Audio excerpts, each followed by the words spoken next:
Oh dear. Well, let's give it another go. Thank you for your patience if you're still with us. We're not entirely sure what happened earlier on. One time before on a Sunday night, we've had a similar problem and we thought we got it resolved. Well, we've tried again. Looks like it's fixed. So thank you so much for your patience. We hadn't got a long way into it, so we're going to start again this evening so that people that are catching up later have a complete copy of the video in one place. As we come to the end of our series this week, my hope is that there have been many moments where the promises and the purposes of this life and this freedom that we have in Christ to choose to present ourselves and every part of our being to the Lord for his service as instruments of his righteousness. I hope as you thought about that, you thought, yeah, that's for me. That's the life that I want.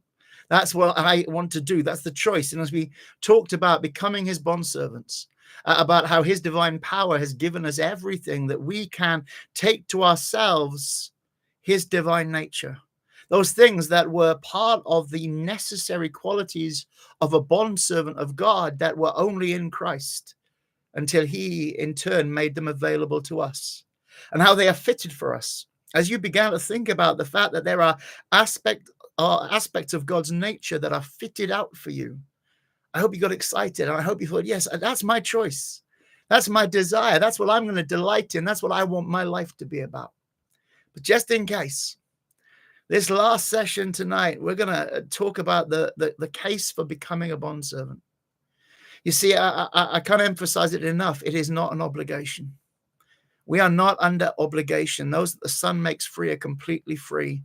We're going to come again tonight and look at the verse where Jesus declares that he does not call us bondservants or slaves or servants, depending on your translation. It's all one word, doulos.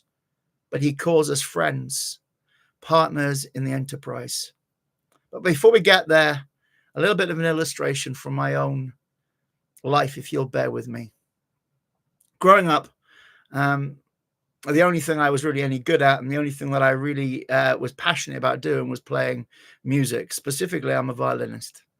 For all the other instruments that I play, and there's a lot of them, and some of you have very patiently endured listening to me playing them over the years, the violin was my first musical love. And not only the violin itself, but playing it with others.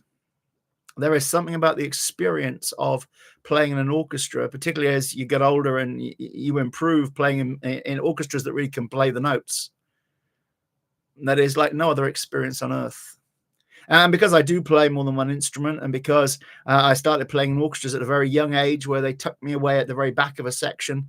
The first time I played in an orchestra that wasn't playing sort of school arrangements, but was playing the original compositions, I was sat so far back, they put me next to my violin teacher, actually not very far from where we live today, and he managed to get me into an adult orchestra so I could sit next to him, but so that I wouldn't mess things up for everybody else, and so I could be free to try my best to play what we were playing. I believe it was Noah's Flood. I was sat in front of the timpani. Well, I couldn't hear myself think, much less what I was playing, but it was the most extraordinary experience. I played in some children's orchestras before that, but that was the first time I played in an orchestra where, apart from me, everybody knew what they were doing. Wow. But I couldn't really hear what was going on the opposite side. We were tucked away in the nave of the parish church up at Kingsbury Episcopi. And I couldn't really hear what the rest of the orchestra were playing, partly because of the timpani behind me and partly because of the acoustics of the room. Well, over the years, I got a little bit better, and I got to play different positions as a string player. I also played in the woodwind. I'm a saxophonist. I've been privileged to play all around the different parts of the orchestra. And once or twice, very near the end of when I stopped playing in orchestral ensembles, I did get to play first desk lead violin. Not very often, generally, if someone else was poorly, but I did. And there is a real difference between what you hear when you are sat somewhere on the extremities of the orchestra and what you hear at the focal point. Because at the focal point, as close as you can be to the conductor without being the conductor, all the sound of all of those extraordinary musicians is focused towards you. You can hear detail from the back of the cello section that you'd never hear if you were sitting in front of the timpani. You can hear things from the string players gathered around you, and particularly I have a real love of the cello in orchestral music, because my happiest experience is playing ensemble. I've been sat just sort of 10, 15 feet away from the most gifted cellist in the room, watching them play with all of their skill and their abilities. It is a unique experience. It's an experience actually that nobody in the audience gets. Nobody in the audience is as close to that sound as you are sat in that focal point. It's extraordinary. And there was one time when I was in my early teens, when I got to lead an orchestra that was playing Malcolm Arnold's Third Symphony, but for the man himself. It was his birthday, and for some reason, the people that loved him thought he would be chuffed to hear some students playing one of his greatest symphonies. And to be fair to the man, he seemed really pleased. Now, I've got to be honest, I'm a diehard folkie. I love folk tunes. The folk tunes of these islands that we live on, the folk tunes of Appalachia and North America, the folk tunes of the Celtic nations. I love folk music. At the moment, I'm listening to Malian folk music, which is just beautiful, and the rhythms and I love folk music. And one of the things that Malcolm Arnold did a lot in his writing was take folk tunes and turn them into orchestral pieces. And if I'm honest, that always leaves me a little bit frustrated, because they lose something of the character of the folk music. So when I was told that I was leading the orchestra and Malcolm Arnold was going to be there, I was a little bit underwhelmed, until we got to rehearsals on the afternoon of the concert, and he showed up for rehearsal. He wasn't well enough by that stage in his life to have conducted, but he wanted to be a part of it. And so he was sat not 3 feet away from me, looking over my shoulder. And as the rehearsal went on, I got to see his reaction to the notes that he'd written. And I got notes from him as to how I was playing and how I could help with the way the orchestra were playing. And I was right at that focal point, and I got to see his excitement. And I don't think I've ever appreciated playing a piece of music as much as I did that day. A whole new experience, being right there by the man who wrote it. It was his plan. It was his idea. It was his instrumentation. It was his interpretation. I began to understand things about that piece I'd never known before. And it's a well-known piece. It's a piece that every classical musician growing up learns to play. And so tonight we're going to start off with something which is a very similar experience for a small group of people. And it's a story that's very familiar. If you grew up in church, this is one of the first Bible stories of Jesus that you will have heard. It's one of the ones that's most familiar. It's one that gets used in schools a lot. And it'll feel familiar to you, but in amongst it, there's something which, if we're not careful, we miss.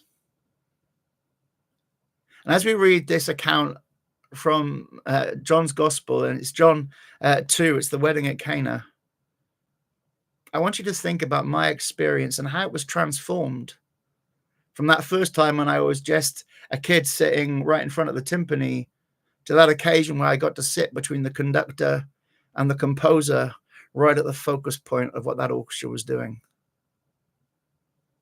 This is John 2, starting at verse 1.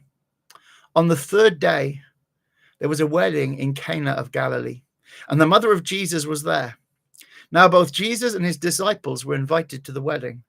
And when they ran out of wine, the mother of Jesus said to him, "They've got no wine." Jesus said to her, "Woman, what does your concern have to do with me? My hour has not yet come." His mother said to the servants, "Whatever he says, do it." Now there were set there 6 water pots of stone, according to the manner of the purification of the Jews. Each one contained 20 or 30 gallons of water. Jesus said to them, "Fill the water pots with water." And they filled them to the brim. And he said to them, "Draw some out now and take it to the master of the feast." And they took it. And when the master of the feast had tasted the water that was made into wine, and he did not know where it came from, but the servants who had drawn the water knew. The master of the feast called the bridegroom, and he said to him, every man at the beginning sets out the good wine, and when the guests are well drunk, then the inferior, but you have kept the best wine until now. This beginning of signs Jesus did in Cana of Galilee and manifested his glory, and his disciples believed in him. Now, the bit that sometimes gets looked over is the experience of the servants and how it's very different from the experience of the person who's meant to be in charge. The master of the feast tasted the water and did not know where it had come from, but the servants who had drawn the water knew. You know, there are some fundamental principles for ministry contained in that experience of the servants. We're going to start with just 3 of them tonight. The first one is this: the blessings which flowed from their obedience, that is to say, the fact that there was now the very best wine at the wedding, the blessings which flowed from their obedience were available to every guest. There was nobody excluded. There was nobody who was told, no, you can't drink this. The master wasn't excluded because he hadn't been able to do anything about it. The guests who were there, who had drunk all the wine and probably were part of the problem, they weren't excluded. Nobody is excluded. Everybody in the building, everybody at the party, everybody who's got an invitation to the feast is able to enjoy the fruit of their obedience. But there's a unique blessing for those who obeyed. Because in knowing what had happened, they had a unique relationship and perspective on who Jesus was. Second thing is this: the responsibility of the master of the feast did not change. The master of ceremonies at a Jewish wedding would be the one who tasted the wine before it was poured out for the guests. He would be the one who got to order the way in which things were done and had oversight of the preparations that were made, because the bridegroom was responsible for the preparation, but once the wedding was underway, he had other things to concern himself with. And so there was this appointed master of the feast who would make sure that everything went according to plan. Jesus doesn't say to the servants, well, that master didn't come and ask me. That master didn't come and say to me what needs to be done. No, Jesus says to the servants, you take it to the master of the feast. Jesus didn't shove one out of the way because there were others who were doing his bidding. Jesus didn't say, well, let's belittle him, let's ignore him. Jesus didn't step in and take over. Far from it. He provided by the same pattern. The master of the feast doesn't know where it's come from. He's just been given wine to taste the same way he had been all through the celebration. But he would not have been able to do his job. He wouldn't have been able to continue in his role. There would have been great disgrace, not only on the bridegroom and his family, but also on the master who had allowed the wine to be drunk too quickly, who had not been a good steward of it, unless the servants had been obedient to Christ in their responsibilities. You know, sometimes we see something happening. We say, God, I want to be part of the solution to that. But what we really mean is, God, I'd like to take over. But God is able to do with those who choose the place of the bondservant. Those who choose and say, I'm going to serve, not I'm going to lead. I'm going to serve, not I'm going to rule. I'm going to serve, not I'm going to show how much better a servant I am. I'm going to serve, not I need you out of the way because you're not doing it right. No, far from that. Those who say, I'll serve, I'll just do what Jesus tells me to, not only receive an extraordinary blessing, not only are entrusted with knowing what Jesus is doing, but they are able to protect and preserve the ministry of another. When you see something going on, you see something wrong, you see something that is not as it should be, go to God and say, God, I choose to be in the place of the bondservant. I choose to take Mary's advice, and whatever you say to me, I'm going to do it. God, I want you to rescue this situation. God, I want you to remove shame or embarrassment or failure from the life of the people around me. God, that person, I can see they are struggling and they are about to be exposed for having failed. God, would you give me the grace, the supply, the instruction that I might cover up their crisis? We're not told that there's any point where the servants go to the master and say, ha, if only you'd been smart enough to ask Jesus' mother. Not a word of it. But equally, the master has no idea that he's being sustained by the miracle. There are times when God does extraordinary things in our lives, but we are not in the relationship with him where he can trust us to see the process. There are times when God sets us up for things, and we would have an extraordinary privilege and great peace to know what he is doing, but we're not trusted with that because we don't have the attitude of service, because we don't have an attitude of dependency, because we got so caught up in our status, in our role, in our function. That can be particularly hard for those of us who have a job title, the FTCW, full-time Christian worker thing. Well, I'm the pastor of a church now.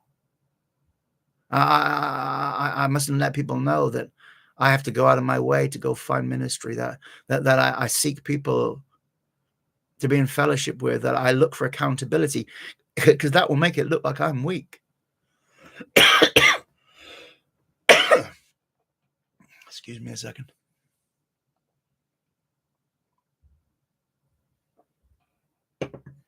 Well, here's the news, folks. I'm weak.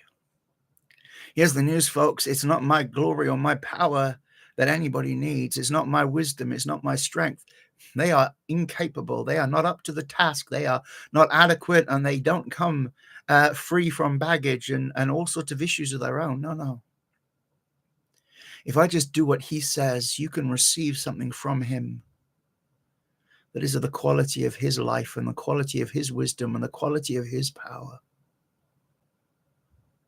But equally, it is possible to minister freedom, success, rescue into the lives of our brothers and sisters without them ever having to know what God was doing in the background. Third thing is this. Even though the success of the feastmaster was completely dependent on the ministry and the obedience of the servants, they were not commanded to do his job, and he did not know what they were doing, and he did not know why they were doing it. The beneficiary of the obedience was even unaware of Jesus' involvement. Now, as I was prepping this, I was finding this really a challenge. Surely they should have told him, look what Jesus did, but no. Jesus has made it quite clear. Why would I get involved, mother? My hour's not yet come. The world isn't meant to know about me yet. My disciples do. I've called them. But I'm not meant to be on display just yet. My power isn't meant to be being made known in the world just yet.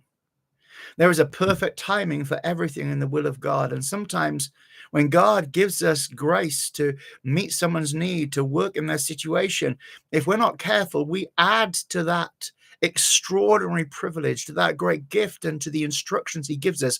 Oh, and we better ram it down their throat that God did this. I don't believe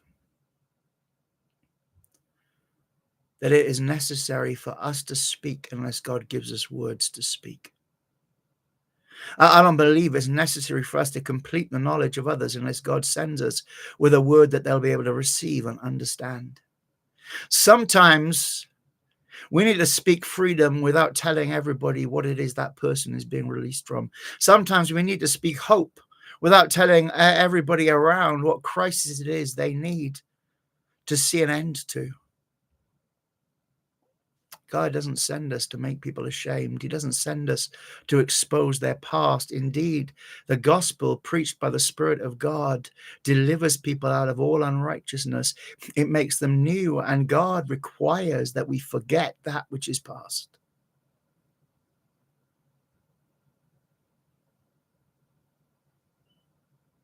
Only the servants knew. And only the servants were appointed to know. You know, this extraordinary privilege for those who obey is seen right throughout the teaching and ministry of Jesus. Right, early on in the week, we, in our first session, thought about John 15. And we thought about this difference in relationship between what Jesus declares we are and then what we might choose to do with that freedom. John 15, verses 13 to 16 say this: "Greater love has no one than this, than to lay down one's life for his friends." Jesus is giving them a preview of what's about to happen. I love you so much, I'm going to die for your freedom. I'm going to die for your forgiveness. I'm going to die for your eternal hope. I'm going to die for your purpose. I'm going to die for your deliverance. I'm going to lay my life down so that you can take my life up. He continues, "You are my friends if you do whatever I command you.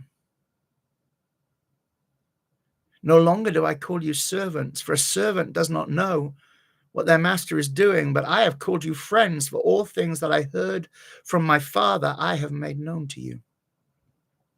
You didn't choose me, but I chose you, and appointed you that you should go and bear fruit, and that your fruit should remain, that whatever you ask the Father in my name, he may give you.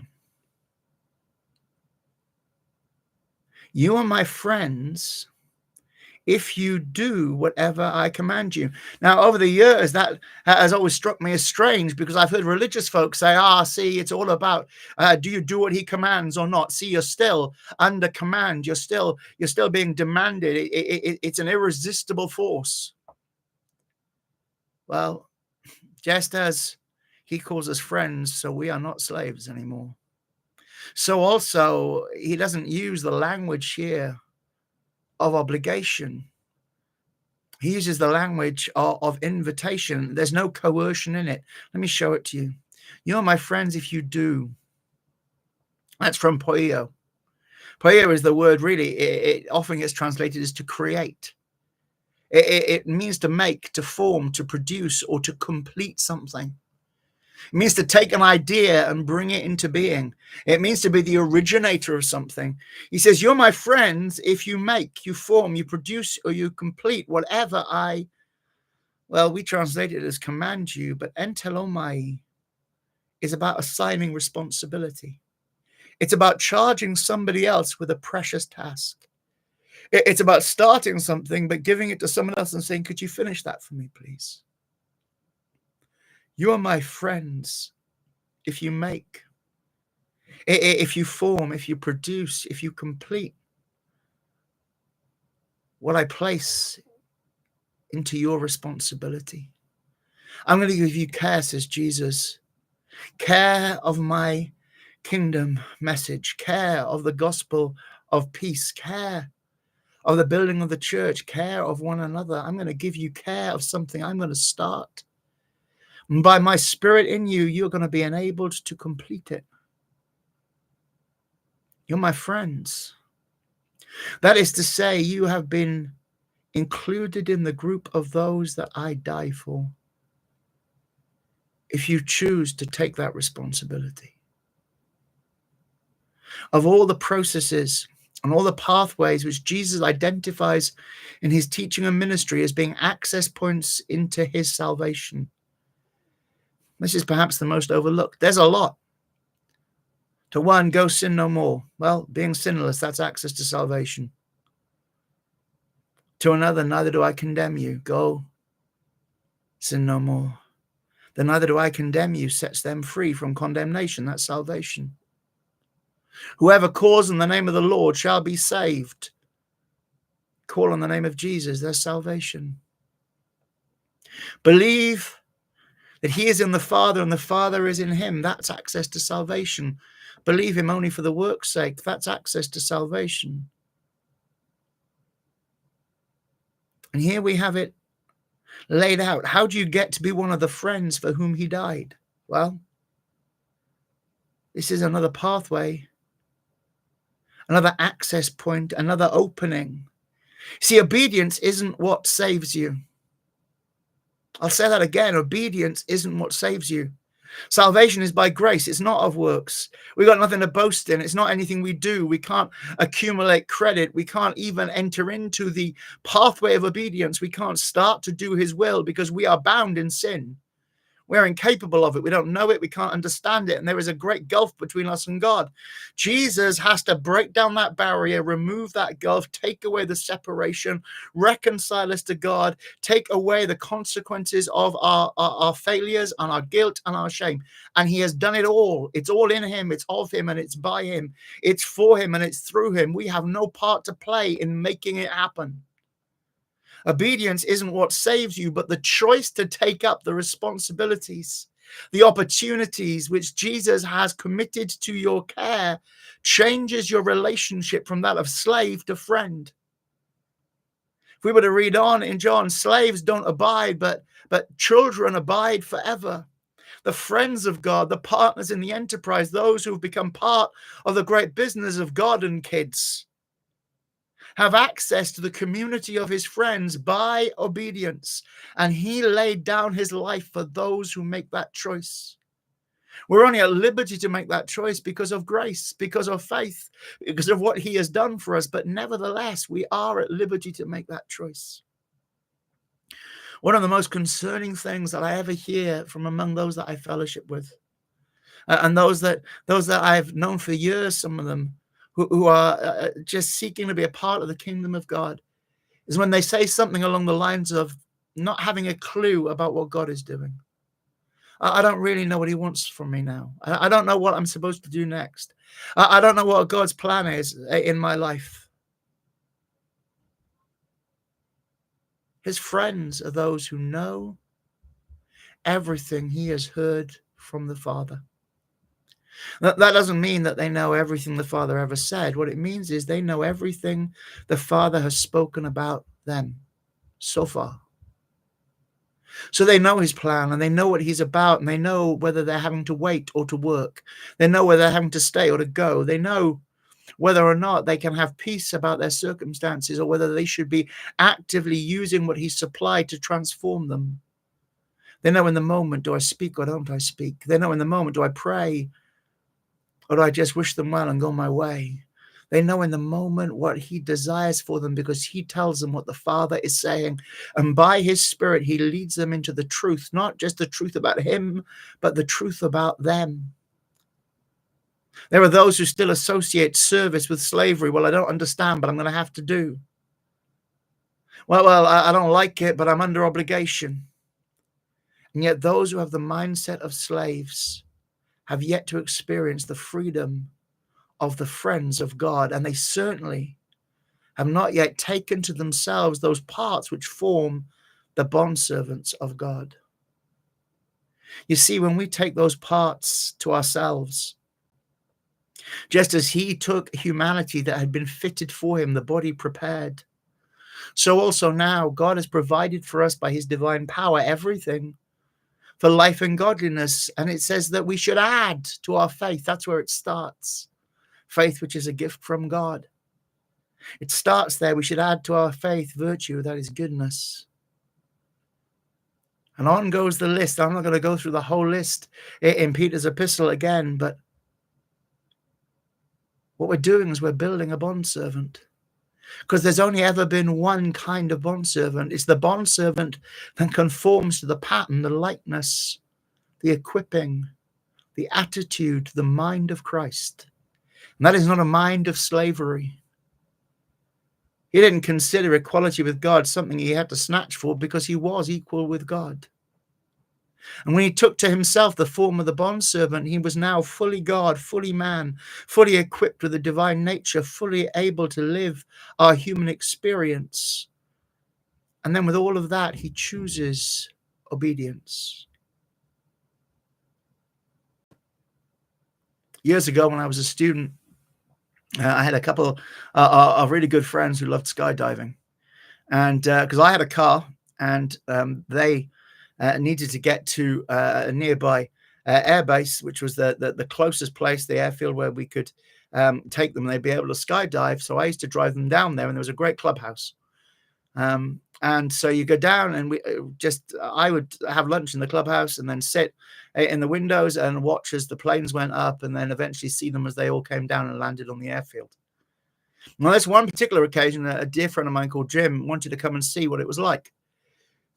But Jim, he wasn't really big on heights. I mean, to be perfectly blunt, he was quite short. So I just think standing up the same height as everybody else, he'd have had to stand on a chair, and that probably felt a little bit too high for him.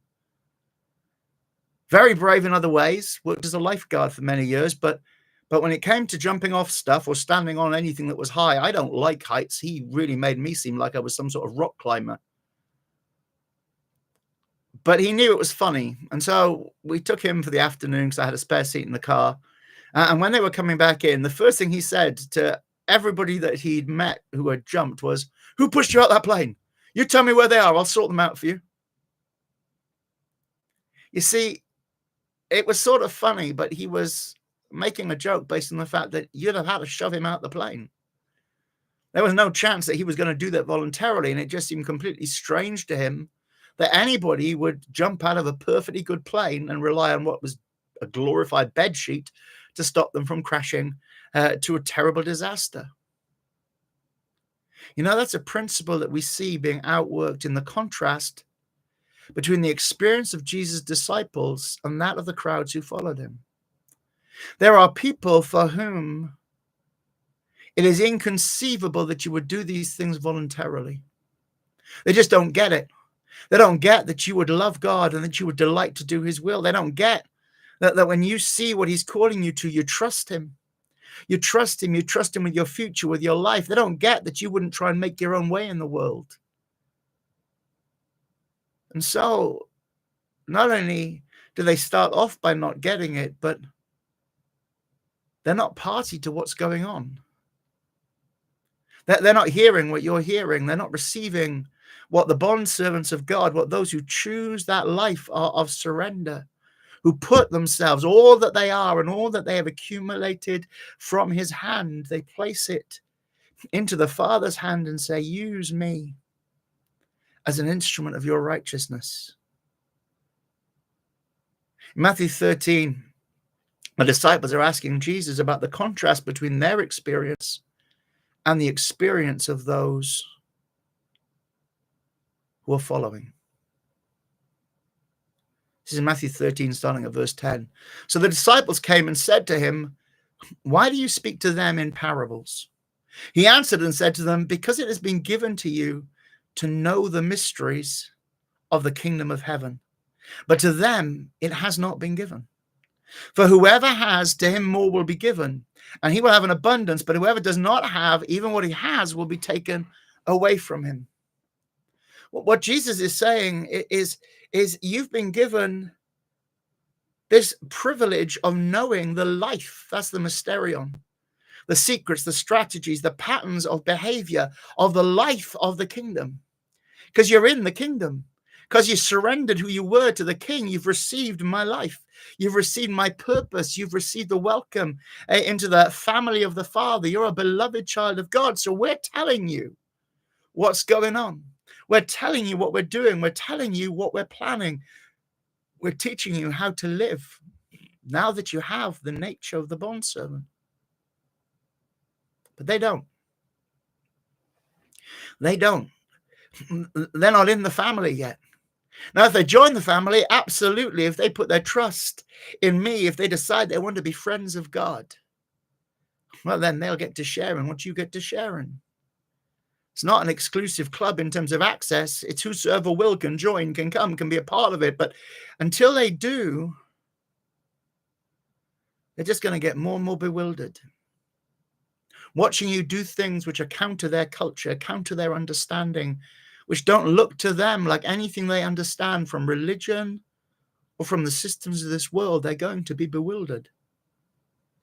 In fact, it's going to work like this. Starting with the faith that I gave you, if you trust me more, I'm going to give you more. In fact, the more you trust, the more I can show you what I'm doing. Because the more you learn to depend on me, the more you learn that what I do is good and it's true and it's faithful and it never fails, the more I can trust you with the extraordinary, the astonishing, the completely beyond your experience. And you'll say, well, Jesus said it, so it's going to work. Sometimes I think I spent a lot of my life blind to what God was doing, because if God had told me, I didn't have the faith, I didn't have the surrender, I didn't have the attitude to say, God, I'll do it your way. But the more I've learned to do it his way, and I'm not saying that I'm fully there yet, goodness knows the times God must chuckle at the things I try and do myself. But when I choose to do it his way, he can let me in on what he's doing. When I choose to say, God, I'm in your hands, so it's your business what happens in my life, then he can trust that even if he shows me things that I don't fully grasp, even if he shows me things that I've never seen before, even if he shows me things in the natural I would run from, when he shows them to me, because I trust him, because I know that he is good, because I know that he loves me, because I know that he is aware of my strength and my weakness, and the things that I can understand and the things that I don't yet comprehend.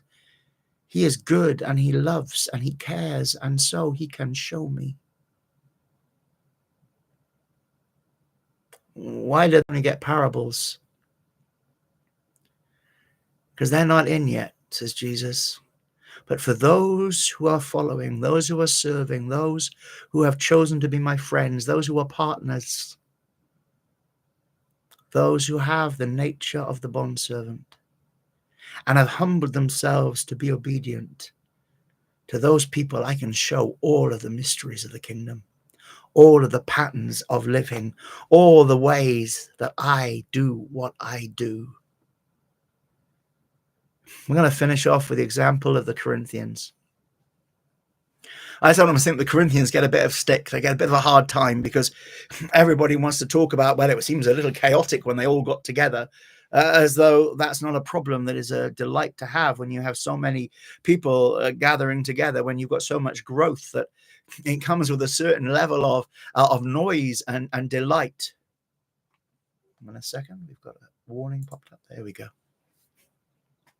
Well, 1 Corinthians 2, we get to see Paul writing to them about their experience of not knowing, being changed because now they're in the kingdom.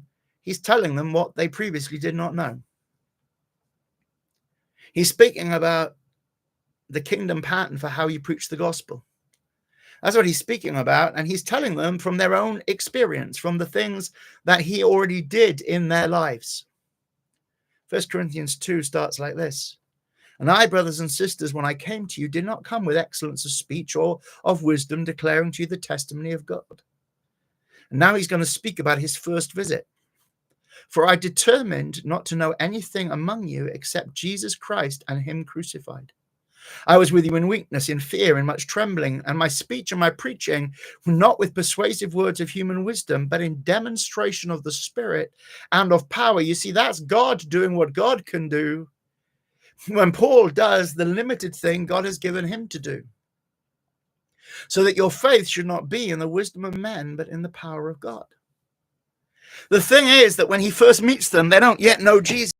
When he first meets them, they haven't chosen service. When he first meets them, they haven't set out on this life of pilgrimage, this life of being bondservants. When he first meets them, they haven't taken to themselves the nature of God. They are not partaking of the divine nature. So he goes with the gospel, and it's Jesus and Jesus only. I determined not to know anything among you except Jesus Christ and him crucified. I didn't preach to you about the gifts. I didn't preach to you about church structure. I didn't preach to you about seeking the most appropriate thing. I didn't preach to you about that I wish that you would all prophesy. I didn't preach any of that. When I first came, all I did was preach the gospel of Jesus Christ. But now I'm writing to you and you're already in the kingdom. So now I'm going to explain to you how I did my preaching. I'm going to explain to you how God took that word and then by his Spirit, he made it real to you, demonstrating that the power and the excellency of the power, that the word, it was all of God, not of me, so that you didn't rely on me, but you relied on God. Now I can teach you the mysterion, the way of life. But when I started, I could not, because you were not yet in the kingdom. Now you're in the kingdom. Here's the secrets. Here's the playbook. Here's how you do this. See how their experience changes. From his first encounter with them, when he does no preaching or teaching apart from, I'm going to tell them about Jesus, to when now he's explaining to them the life. He's explaining to them the purpose. He's explaining to them ministry. He's explaining to them where the power comes from and how to seek God. He's explaining to them what humility really looks like, what authority looks like, what surrender looks like, what it is to be partakers of the divine nature. You know, there is a life. It's the life that gets called the mysterion in the New Testament. And so many times our translators try and hide it by saying it's a mystery. But the mysterion is a pattern of living. There is a life, this mysterion life, the life of Jesus, the life of the bondservant. It's a life in the kingdom of God that is available to everybody who chooses to take to themselves all the parts of the divine nature which his power has made available to us. Things which God has given so that we might then, in turn, when we have brought them into our lives, present all that we are, including our humanity, as instruments of his righteousness, every part. That we can follow the pattern of Christ, who was the first bondservant, and who himself had to take humanity so that he could make up the whole package. There is a package of humanity and divinity which together make a bondservant of God, when likened to him in every aspect of his being. And when we choose to take up those things he's given and to present ourselves with all of those parts, giving God the very best that we could give him, when we present the whole of a bondservant, surrendered to his revealed purpose, committed to complete what he entrusts to our care, beautified with his character and glory, saying, God, what will make this excellent, refined, gracious, and holy is if we do it your way, not in some rush towards an end goal, not thinking that we're the ones responsible for completion, but understanding that if we go your way, we will not fail, because you've appointed us to success and to fruitfulness and fruit that will remain. When we live like that, there is a life that only bondservants experience, an intimacy of knowledge and of understanding, a depth of relationship that is for bondservants only. See, ultimately, this word doulos, this word bondservant, in Roman society, it spoke of a servant who had no role, no function, no title, no authority. They were generally very young, and they would simply stand in the presence of the Lord of the house. At the beginning, I talked to you about a natural experience of being at the focus of all that's going on in an orchestra and being as close as possible to the conductor, and the impact of being as close as possible to the composer. This week, we've thought about being instruments of the righteousness of God. We thought about how every part of our being, every aspect of our life should be an instrument of his righteousness. That we should be an ensemble led by God, ordained by God, purposed by God, supplied by God, taught by God, empowered by God, conducted by God, composed by God, formed according to his purpose. And there is beauty and majesty and understanding. There is a knowledge of his plan. There is a hearing of his voice. There is a feeling of his delight and his compassion and his mercy and his joy. There is that overwhelming, defining presence of his love in our lives. And don't get me wrong, everybody in the house can be blessed.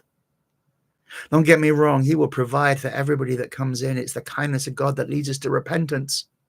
There'll be slaves in the house and they're going to get blessed. There'll be people who are just visiting. There'll be people that come just to make trouble.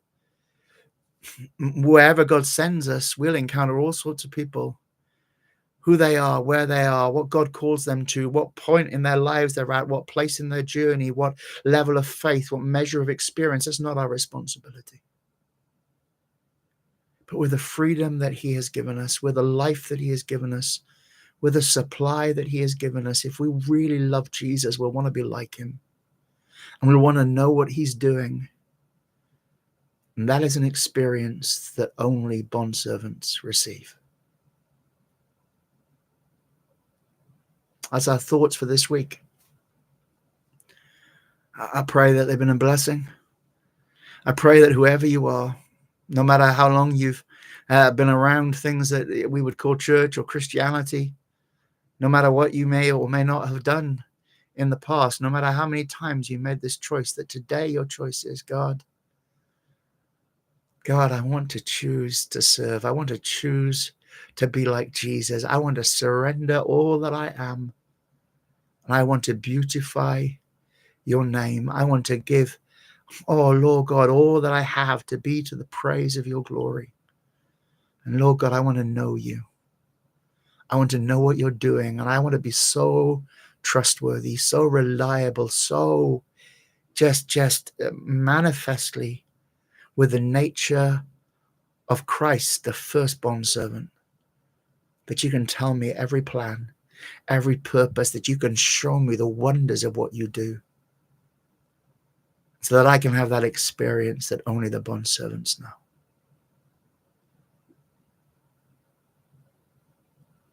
We'll be back on Sunday night, back to our usual sort of Sunday night session.